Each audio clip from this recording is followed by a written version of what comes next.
that then, but then it got. I'm not looking forward to seeing it. It got updated, Jim. It got now. I wasn't working here, otherwise I would never have let this through. But I know. Yeah, so we move on. It's not great. I'll be honest. It's not great. That was printed on products. Yeah. Shall we go on. Zoom in a little bit? Amazing.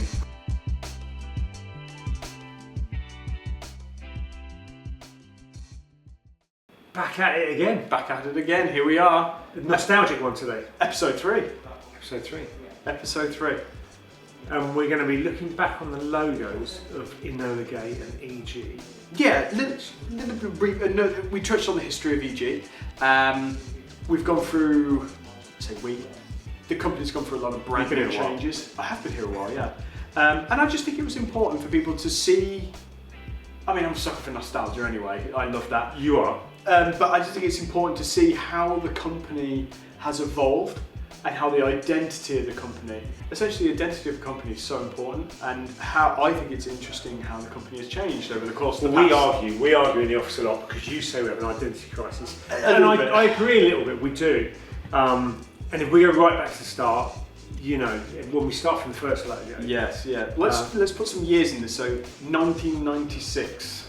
Correct. Yes. So we're going to put the logos on screen here. So this one, of course, is the very first Enola Gaye logos. This is what you put on the first products that came through. This was on the first products, yeah, and you can probably see some connections there. Yeah. This is a lady which would have been on top of a plane. There's some connotations towards. Yeah, and all of that, which we've been trying to leave behind a little bit, but that is our history. That we've done. On the first episode, we've done the history of EG. Yeah. So we won't go too much into that. We're talking about logos today. But so it's just standard, the side of a plane. It was quite common back then. Just different designs, but yeah, essentially they are ladies on the side of planes. Memphis Belle, I believe. The Memphis Belle, yeah. So that, I don't know how long you kept that logo for. Quite a while. Yeah, quite a while. I think it was called quite a while. I mean, I wasn't anything to do with that then, but then it got. I'm not looking forward to seeing it. It got updated, Jim. It got now. I wasn't working here, otherwise I would never have let this through. But not many people were, because we're talking still late 90s, I think. Yeah, maybe. There was pretty pre-internet. There were not too many people using Illustrator or designers in the house. Which, I know. Yeah, so we move on from this. It's not great. I'll be honest. It's not great. That was printed on products. Yeah. Shall we go on. Zoom in a little bit? Amazing. Yeah, amazing. I mean, I can see what you tried to do. I don't enjoy it. I did agree to it. Passing the book over here. So it was kind of updated from the original, but similar kind of design. The burlesque kind of lady on the side of a plane. And that was kind of, but I'm hoping you didn't have this logo for too long. Not for too long, no. I mean, in the back of my mind, I always wanted to move on from Enola Gaye. Yeah. It's very difficult because the company's been called that from the start. So we were trying to move on a bit, but we're still into the. There was an update on the lady, which I think is good. Yeah, I quite like it. I like it. I like it. You've got the Enola Gaye that's written on the side of her dress. The style, obviously technology had improved at this point, so being able to create this sort of thing was a little bit easier maybe. Yep. I'm trying to give you excuses for the terrible logo. Yeah, I mean, because you go back to the early ones, it's drawn. It's not everyone's got Illustrator and AI and generate logos. Yeah, as a designer, and I think the people watching this, obviously on the screen, I think they'll like this design. I think that design is good. She looks beautiful. It's a very. We're going to run some stickers on that and run some merch on that. Yeah, we've kind of briefly put her in some of the merch already. Maybe you've seen it, but yeah, I like it as a logo. We understand why we pulled away from it. The whole lady on the side of a plane. So this was kind of moved on, and this kind of evolved to what was the face of the company. This is where websites became a thing. Yeah. And I think even we were fairly on it when it comes to having a website, but we're not the earliest, of course. Yeah. And then a web designer came up with that, and I actually quite liked it. I thought it was a great. Yeah. We moved along from this sort of bomber sort of the bomber. And then that's we're a trying good to move away, and you know, and that's young designer Andy.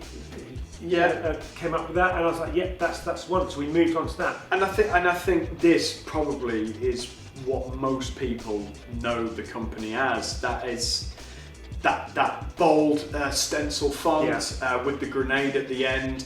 And this was obviously a drawn grenade. It wasn't based on any. I drew that. I mean, it's not bad. It's not bad. Yeah. I mean, as you can see, this is my favourite logo, as you can see from the hat here. But yeah, like on a lot of the products, and you still, I'm pretty sure you still see, we'll move on to the next logo, but you still see some of this now, you know? You do. I mean, I've got some friends all over the world which, you know, have got EG merch or Enola Gaye merch, and sometimes they you know, like, oh, where'd you get that t-shirt from? I've had it all along, and yeah, I mean, I'm not a big fan of this logo now, because I'd much prefer the one you moved on to, but I know you like it. I like this one, but it was updated. It was updated to kind of what we see on a lot of products, which is the font was the same, but we had an updated logo. The grenade's looking a bit more grenade-like. It's looking a bit more grenade-like. So that was the whole idea of the redesign, correct?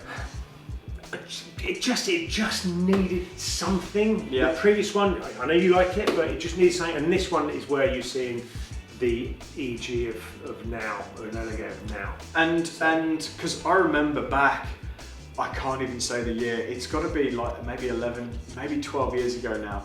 And I was doing my paintball thing, and I was sponsored by EG, and everything that I was doing, I was putting that logo on it. And I remember the guys working at James Murray. Yeah. He was sending me, and I think he was sending me. Shout out to like, James. Yeah, shout out to James. And he was just like, no, you need to remove that logo. And I was like, why am I removing that logo for? And it was because, obviously, as the company developed, it went global, right? It went worldwide. It did. And the decision was made to move to. Well, I've always wanted to get away from the Enola Gaye because you know it is something which is another subject we can move on to one day. But and so EG is us. We'll always be Enola Gaye. Yeah. But really, our front is Enola Gaye grenade code. And that's it was important to do that. It was. I think times change. Yes, exactly. We could agree on. Yeah. Times do change. We've been EG for at least 15 years, really. Yeah. I can't think that. I mean, this is a stick grenade. Does it say EG on it? No, it doesn't. This is no, it's the early one. It's got his glasses. This is so that logo there. I think it's the logo one. That's Enola Gaye. That's this logo, and this I reckon this is 2000. This is 2005, I reckon. Yeah. Another time for these stick grenades. Yeah, because I kind of joined with a crossover. Yeah. Crossover between EG, as we see on screen, and the previous Enola Gaye. Yeah. And it was just, you know, abbreviated to the initials Enola Gaye EG or engineer grenades. And I mean, there's a lot of different variations. Everyday grenades, yeah. So we can, but obviously, for obvious reasons, you know, Jim wanted to move away from the whole Enola Gaye. And that essentially was the face of the company for the next... For a long time, and in fact, you still see it on products today. Yeah. Why did we change the logo? Well, so yeah, the next logo change, that happened maybe... We've got to be careful what we say. We do. Or do we? All the people on the edge of the... Or do we?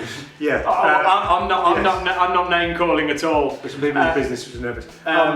We in the world of big business, I mean, giant corporations. Yes. They like to protect their identities of their brands that they make. Whether they come after you or not, and in this case, they came along after us. And then they came after us because there was a food company. I'm gonna keep it pretty ambiguous. There's a food company that doesn't make grenades, but they had the energy to. They did, yeah. They had the energy to come after EG. And they approached us and said, "Do you know what? You can't use the word grenade or a picture of a grenade on any soft goods."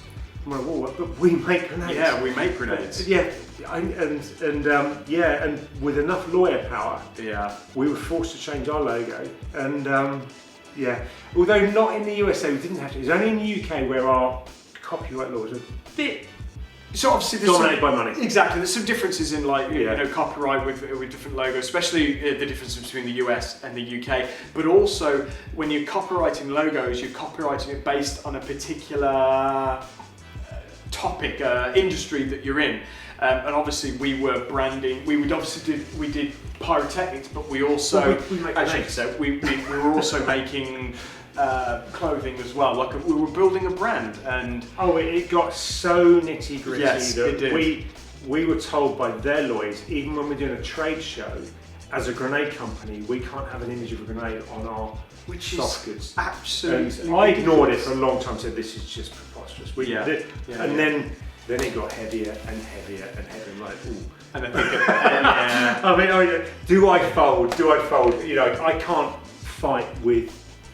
We're in the top 10 biggest companies in the USA. Yeah. We're up against this tiny British, company. And I think many meetings were had, wasn't there? And we thought maybe instead of looking at this as a negative, let's use it as an opportunity to modernise and mature the company. And instead of having the old school kind of grenade there, and actually just kind of to bring the company into the more modern kind of era we're in, and we kind of use that. And between the two of us, we've come up with this. So it's been this for a while, and this fits the.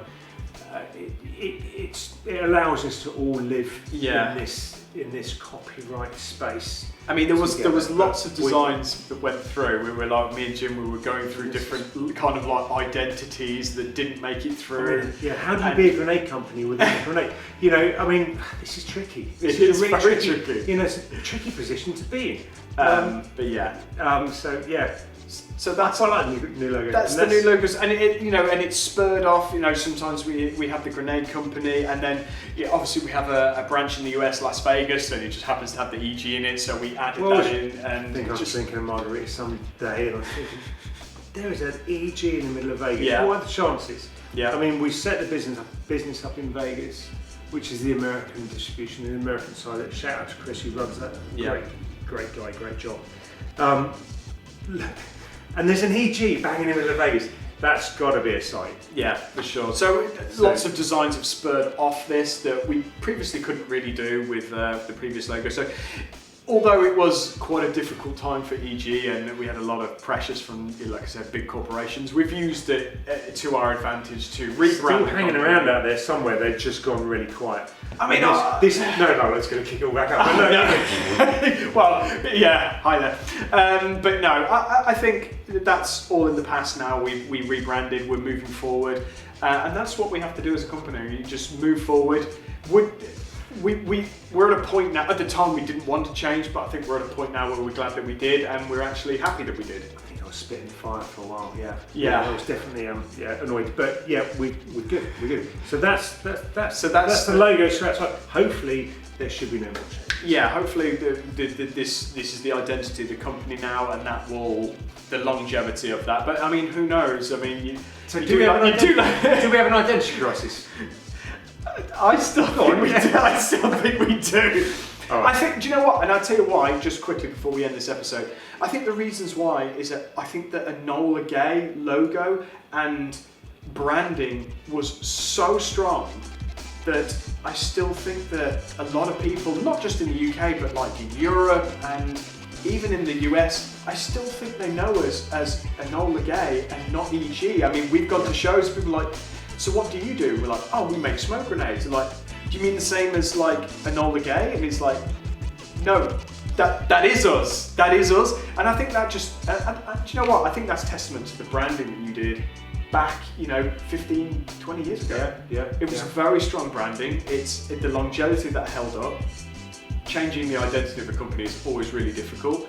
And quite commonplace here. Yeah, exactly. And who knows? I tell you what, if you've got a logo design, if you've got a new logo, if you've got a favourite logo, I mean, for me, my favourite logo is the Las Vegas Grenade Company. It's not an official logo because the actual official logo is in the middle of it. But yeah, for me, I love that because it just makes me want to drink a margarita. for me, it's got to be, again, for nostalgia reasons, it's got to be the original Enola Gaye logo. I like it. I think it has strength. I think it has longevity. I like wearing it. And I did this because I thought it was important to keep the history of the branding alive, and Jim didn't know about this. He probably wouldn't have let me do it otherwise. So I just had these made by our manufacturers just to history, just nostalgia, paying homage to the company and the identities. So if you've got any other questions about our branding or reasons why we lack of, or any reasons why that we changed it, again, just pop those in the comment section. We'll happily answer those. But until then, we'll see you in the next episode. Over and out. Yeah, nice one.